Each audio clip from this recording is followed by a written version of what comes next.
क्या आपके हस्बैंड बार बार गुस्सा करते हैं और हर बार अपने अग्रेशन को जस्टिफाई भी कर देते हैं? और अगर ऐसा करते हैं तो ये वीडियो उनको ज़रूर दिखाइए। और जो हस्बैंड्स हैं उनसे भी कहना चाहती हूँ, क्या आपको हर बात पर गुस्सा आता है? और जब जब आप गुस्सा करते हैं, चाहे तो अपनी वाइफ के सामने या बच्चों पर, तो क्या आपको ऐसा लगता है कि वो जस्टिफाई कर रहे हैं आपका गुस्सा होना सही है? अक्सर मेरे पास मामले ऐसे आते हैं जिसमें हर दूसरे तीसरे मामले में ये शिकायत होती है कि हस्बैंड बहुत ज़्यादा गुस्सा करते हैं। अब आप ये समझ लीजिए, और उसको जस्टिफाई भी करते हैं। एक मामले में तो ऐसा भी हुआ कि एक महिला ने कहा, इतना ज़्यादा गुस्सा करते हैं कि उनके अकॉर्डिंग सब कुछ करो तो बहुत ठीक, और अगर जैसे ही वो उस बात से सहमत नहीं है तो लाउड रिएक्शन उनके आने लगते हैं। और वो ये कहता है कि तुम्हें चुप कराने के लिए गुस्सा होना लाजमी है, क्योंकि बिना वॉइस रेज किए तुम चुप ही नहीं होती हो। अब इस तरह की बातें जब रिलेशनशिप में होती हैं तो रिलेशनशिप टॉक्सिक बन जाता है। और ये सब एक दो बार में नहीं होता है, ये मल्टीपल टाइम होता रहता है। अब इससे क्या होता है, जिस पर आप गुस्सा कर रहे हैं ना, उनकी मेंटल हेल्थ डिस्टर्ब होने लगती है। और दूसरा पॉइंट इसका ये भी है, आप ये भी समझ लीजिए कि अगर आप गुस्सा कर रहे हैं, अपनी वाइफ पर कर रहे हैं, अपने बच्चे पर कर रहे हैं, तो आप भी सफ़र कर रहे हैं। और इसकी बिल्कुल नॉलेज नहीं होती है कि हमारा गुस्सा करना हमारे लिए कितना नुकसानदायक है। हम ये चाहते हैं कि बस सारी चीज़ें हमारे अकॉर्डिंग हो ताकि हमें गुस्सा आए ही नहीं। ऐसा नहीं है। तो ये वीडियो में 3 बातें आपको बताने वाली हूँ ताकि इमोशनल इंटेलिजेंस के स्टेप्स को समझकर गुस्से पर कंट्रोल किया जा सके। और सबसे इंपॉर्टेंट चीज़ एक बताने वाली हूँ, जिससे आपकी ये जो थ्योरी है ना कि गुस्सा करना लाजमी होता है या फिर बिना वॉइस रेज किए सामने वाले को चुप नहीं कराया जा सकता, ये बिल्कुल गलत है। इमोशनल इंटेलिजेंस में ऐसे व्यक्ति को कहा जाता है कि उसे अपने इमोशंस का रेगुलेशन नहीं आता। तो पॉइंट नंबर ये है कि जो व्यक्ति गुस्सा कर रहा है उसे इमोशनल इंटेलिजेंस नहीं आता है, उसने सीखा नहीं है। इमोशनल इंटेलिजेंस सीख कर बहुत कुछ बदला जा सकता है। अगर अपने इमोशंस को रेगुलेट करना नहीं आता है तो फिर हर बात पर गुस्सा आएगा। जो बात आपके अगेंस्ट आपको महसूस होगी या फिर आपके कंफर्ट जोन को डिस्टर्ब करेगी तो डेफिनेटली आप गुस्सा करेंगे, और गुस्से में आप सेल्फ कंट्रोल खो देते हैं। और कई बार ऐसा होता है, ऐसी बातें बोल देते हैं जो आपका पार्टनर सालों साल याद रखता है। मेरे पास जितने भी मामले आते हैं उसमें महिलाएं रोती हैं और कई बार कहती हैं कि ऐसी ऐसी बातें बोल देते हैं हस्बैंड्स गुस्से में। वो उनकी फैमिली को नीचा दिखाएंगे, उनके बच्चों के सामने उनके साथ झगड़ा करेंगे, बच्चों के सामने उन्हें नीचा दिखाएंगे, और फिर उनके लिए तो चीज़ें नॉर्मल हो जाती हैं, लेकिन फीमेल उन चीज़ों को बार बार सोचती रहती है, क्योंकि ओवर थिंकिंग करने में उलझ जाती हैं महिलाएं। बहुत सारा काम उन्हें करना पड़ता है, फैमिली का भी, बाहर भी। और जब इस तरह का झगड़ा होता है तो इमोशनल हेल्थ डिस्टर्ब होने लगती है। तो गुस्से को कंट्रोल करने की ज़रूरत है, और इसको कंट्रोल करने के लिए इमोशनल रेगुलेशन समझना बेहद ज़रूरी है। सबसे पहला पॉइंट तो ये है।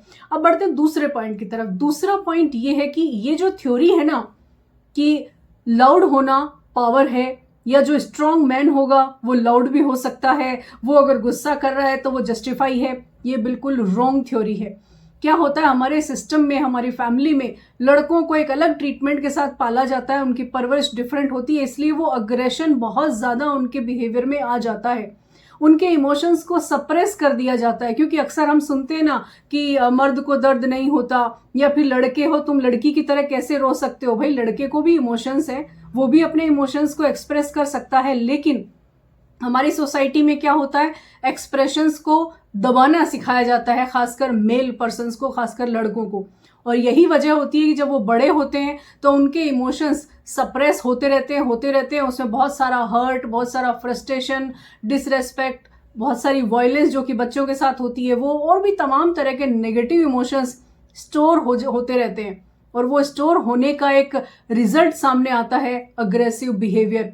और कई बार पास्ट एक्सपीरियंसेस इतने ज़्यादा पेनफुल होते हैं कि उन्हें रिजॉल्व नहीं कर पाते हैं जो लोग, वो फिर बहुत ज़्यादा अग्रेसिव हो जाते हैं। एक्चुअल में तो वो भी अपने आप के साथ स्ट्रगल कर रहे होते हैं। तो उन्हें इमोशनल इंटेलिजेंस सीखने की ज़रूरत है, सेल्फ रेगुलेशन टेक्निक समझने की ज़रूरत है, और सेल्फ रेगुलेशन के साथ साथ सेल्फ अवेयरनेस को भी जानना बेहद ज़रूरी है। अब तीसरी पॉइंट पर बढ़ते हैं कि आपके लिए रिलेशनशिप इंपॉर्टेंट है या फिर आपका गुस्सा जिसे आप जस्टिफाई कर रहे हैं।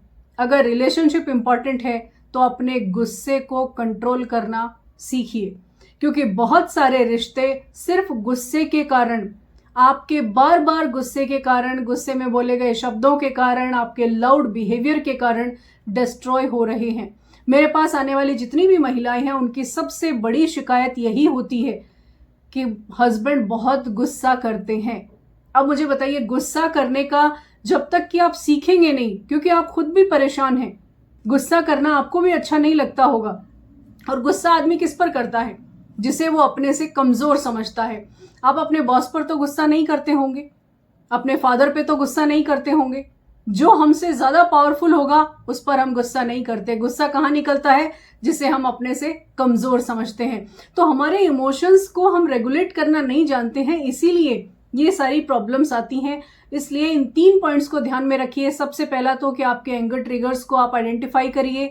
आपका स्ट्रांग होना पावर नहीं है, लाउड होना पावर नहीं है। असल में तो जो स्ट्रांग पर्सन होगा वो कभी लाउड नहीं होगा, उसे अपने इमोशंस को कंट्रोल करना आएगा। तो जो पावर है वो आपके इमोशंस के कंट्रोल करने में है, आपके इमोशंस के रेगुलेट करने में है। और तीसरा, आपके इमोशंस को आप किस तरीके से रेस्पॉन्ड करते हैं वो इंपॉर्टेंट है।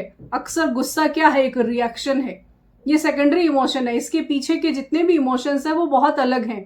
उसमें फ्रस्ट्रेशन है, उसमें हर्ट है, उसमें जो भी, वो सेपरेट हो सकते हैं, वो उस व्यक्ति से जुड़े हुए नहीं है, वो किसी और से जुड़े हुए भी हो सकते हैं, लेकिन उन्हें रेगुलेट नहीं किया गया है, उन्हें चैनलाइज नहीं किया गया है, तो वो गुस्से के रूप में बाहर निकलते हैं। तो इस वीडियो के जरिए सभी हस्बैंड्स और सभी वाइफ्स ये समझ लीजिए कि अगर आप गुस्से वाले माहौल में रहते हैं और उसमें बच्चे भी रहते हैं तो ये उनकी भी इमोशनल और मेंटल हेल्थ के लिए ठीक नहीं है।